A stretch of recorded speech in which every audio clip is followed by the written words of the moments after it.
नमस्कार विद्यार्थी मित्रमैत्रिणींनो, मी वजे मॅडम। आज आपण काय करूया, 10वी महाराष्ट्र बोर्डचं जे पुस्तक आहे जॉमेट्रीचं, त्याच्यामध्ये जो लेसन आहे ट्रिग्नोमेट्री, त्यातले काही क्वेश्चन्स आपण बघत आहोत। तर त्याच्यामधला आणखी एक क्वेश्चन आज आपण बघणार आहोत। आता इथे काय करते मी, हा तिसरा क्वेश्चन लिहिलेला आहे बघा, cot theta is equal to 40/9। तर cot थीटाची व्हॅल्यू दिलेली आहे। तर हा जो क्वेश्चन आहे, हा जर का तुम्ही महाराष्ट्र बोर्डचं जॉमेट्रीचं पुस्तक शिकत असाल तर त्याच्यामध्ये ट्रिग्नोमेट्रिक आयडेंटिटीज आहेत। त्याचबरोबर 10वी CBSEच्या पण विद्यार्थ्यांसाठी हाच लेसन आहे। तर आपण काय करूया, दोन प्रकारे हा क्वेश्चन कसा सॉल्व्ह करायचा ते बघूया। तर त्याच्यामध्ये पहिली पद्धत आहे ट्रिग्नोमेट्रिक आयडेंटिटीज। तर 6 रेशो जे आहेत, साइन, कॉस, टॅन, कॉट, सेक, कोसेक, तर त्याच्यामध्ये ट्रिग्नोमेट्रिक आयडेंटिटीज मध्ये साइन आणि कॉसचा संबंध आहे, टॅन आणि सेकचा आहे, आणि कॉट आणि कोसेकचा संबंध आहे। तर मी काय करते, ही व्हॅल्यू घेते cot theta is equal to 40/9। आता हा जो क्वेश्चन आहे याच्यामध्ये आपल्याला कोसेक थीटा आणि साइन थीटाची व्हॅल्यू फाइंड आउट करायची आहे।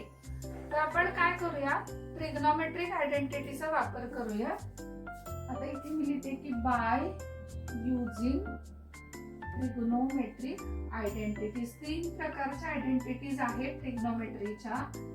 तर तुम्ही काय करायचं, ते वेगवेगळ्या प्रकारे लिहिण्याची प्रॅक्टिस करायची आहे। म्हणजे कसं की sine square theta plus cos square theta is equal to 1, मग sine square theta is 1 minus cos square theta, cos square theta is equal to 1 minus sine square theta, असं लिहिण्याने तुम्हाला त्याचा फायदा होईल। आता मी काय करते, कॉट थीटा आहे, तर कॉटचा संबंध जोडणारी आयडेंटिटी मी इथे यूज करते, ती आहे cosec square theta minus cot square theta is equal to 1। आता मी काय करते, हा जो कॉट स्क्वेअर थीटा आहे जो LHS ला आहे, तो मी लिहिते RHS ला, तो होईल 1 प्लस कॉट स्क्वेअर थीटा। मग पुढे cosec square theta is equal to, हे 1 मी लिहिते 1 प्लस 1, आणि कॉट थीटाची व्हॅल्यू आहे 40/9, त्याचा करायचा आहे मला स्क्वेअर। आता इथे काय होईल, cosec square theta is equal to 1/1 plus हा जो 40 आहे त्याचा स्क्वेअर आला 1600, आणि 9 चा स्क्वेअर आलेला आहे 81। पुढे मी काय करेन, स्क्वेअर माहिती असेलच तुम्हाला, 40 चा स्क्वेअर म्हणजे 40 इंटू 40, 9 चा स्क्वेअर 9 इंटू 9। आता हे दोन फ्रॅक्शन्स आहेत, यांचा डिनॉमिनेटर वेगळा आहे, प्रोडक्ट ऑफ डिनॉमिनेटर घेतला तर तो आला 81, क्रॉस मल्टिप्लाय केलं 81 इंटू 1 प्लस 1600 इंटू 1, तर कोसेक स्क्वेअर थीटा इथे ऍडिशन झाली 1681/81। आता हे जे 1681 आहे आणि 80 इथे मी म्हणते बाय टेकिंग स्क्वेअर रूट घेते मी, कोसेक स्क्वेअर थीटाचं स्क्वेअर रूट घेतलं, आलं कोसेक थीटा।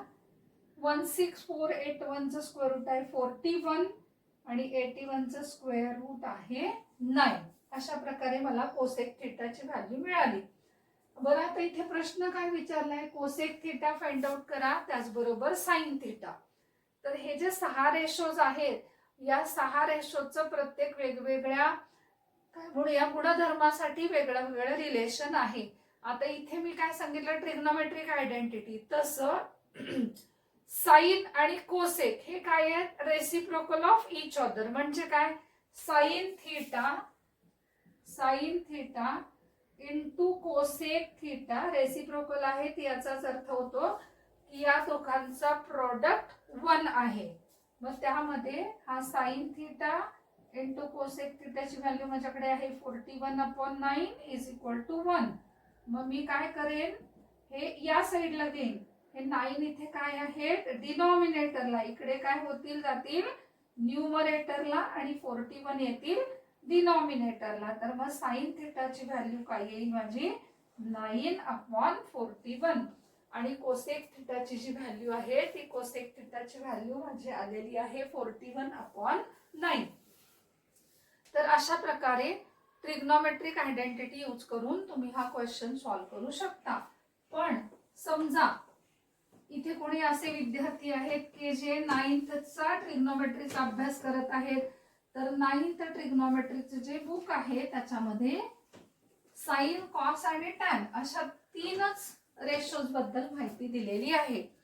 मग काय करायचं, तर कॉट थिटा, जसं मी इथे सांगितलं की साइन थिटा आणि कोसेक थिटा हे काय आहेत, एकमेकांचे रेसिप्रोकल आहेत, तसे कॉट थिटा आणि टॅन थिटा सुद्धा रेसिप्रोकल आहेत. त्यामुळे कॉट थिटाची व्हॅल्यू जर 40/9 असेल तर टॅन थिटाची व्हॅल्यू येते 9/40.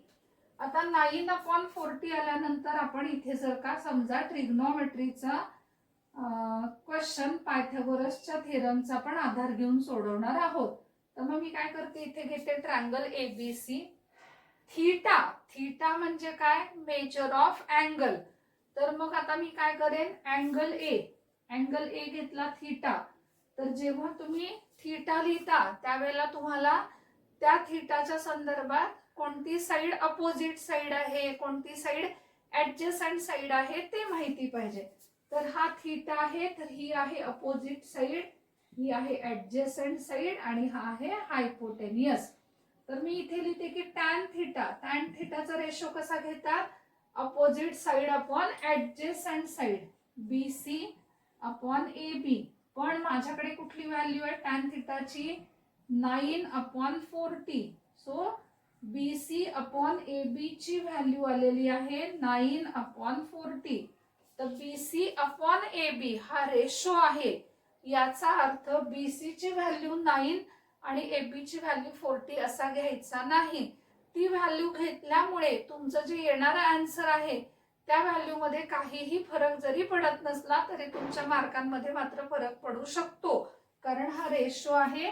तर रेशोला एक कॉमन मल्टिपल घेतात, त्यामुळे मी घेते BC 9K आणि AB ची व्हॅल्यू घेते मी 40K. आता मी काय करणार आहे, इथे मी पायथागोरस थेरम यूज करणार आहे. By using Pythagoras theorem. Pythagoras theorem कसा लिहायचा, इथे लिहायचं इज इक्वल टू चा साइन, पहिल्यांदा घ्यायची हायपोटेनियस, काय आहे AC. हायपोटेनियस म्हणजे काय, side opposite to 90 degree. RHS ला काय घ्यायचंय, रिमेनिंग साइड्स AB आणि BC घेतली आणि दोघांचा केला square. AC square is equal to AB ची व्हॅल्यू आहे ती आहे 40K, त्याचा करेन मी स्क्वेअर. BC ची व्हॅल्यू आहे 9K, त्याचा पण करूयात square. AC square is equal to या 40 चा स्क्वेअरला 1600, त्याबरोबर या K चा सुद्धा स्क्वेअर करायचा आहे. त्या बॉक्स मध्ये जे जे काही व्हॅल्यू लिहिलेली आहे त्या सर्वांचा आपल्याला स्क्वेअर करायचा आहे. K असतं, त्याच्याबरोबर अजून एखादं लेटर असतं, Y असतं, Z असतं, तर प्रत्येकाचा आपण काय केला असता, स्क्वेअर केला असता. 81K square. AC स्क्वेअर ची व्हॅल्यू आली 1681K स्क्वेअर. इथे मी म्हणणार आहे by taking square root. AC चा स्क्वेअर रूट, AC स्क्वेअरचा AC 1648, चा स्क्वेअर रूट 41 आणि K स्क्वेअरचा स्क्वेअर रूट मी घेतलेला आहे K. आता मला काय करायचं आहे, तर मला आता व्हॅल्यूज लिहायच्या आहेत. कोणत्या व्हॅल्यूज लिहायच्या आहेत, तर मला लिहायचं आहे साइन थिटा. साइन रेशो कसा घ्यायचा, opposite side upon hypotenuse. So BC upon AC. तर साइन थिटा, BC ची व्हॅल्यू काय आहे 9K, AC किती काढला मी 41K. केला K कट होईल आणि साइन थिटाची व्हॅल्यू येईल 9/41. मगाशी मी तुम्हाला सांगितल्याप्रमाणे साइनचा रेसिप्रोकल आहे कोसेक. तर मग जर का साइन मध्ये BC अपॉन AC अशी व्हॅल्यू घेत असाल तर कोसेक साठी तीच व्हॅल्यू येते AC अपॉन BC. त्यामुळे इथे होईल 41K अपॉन 9K हे दोन्ही कट होईल आणि आन्सर येईल 41/9. तर विद्यार्थी मित्र मैत्रिणींनो, अशा प्रकारे तुम्ही ट्रिग्नोमेट्रिक आयडेंटिटी यूज करून किंवा पायथागोरस थिअरम यूज करून या प्रकारचे क्वेश्चन्स तुम्ही सॉल्व्ह करू शकता. तर पुढच्या व्हिडिओमध्ये आपण अजून एक वेगळ्या प्रकारचा क्वेश्चन कसा सॉल्व्ह करायचा ते बघणार आहोत. तर तुम्हाला जर का व्हिडिओ आवडला असेल तर व्हिडिओला जरूर लाईक करा आणि चॅनल सबस्क्राईब करा. तसंच व्हिडिओ शेअर करायला सुद्धा विसरू नका. Thank you very much.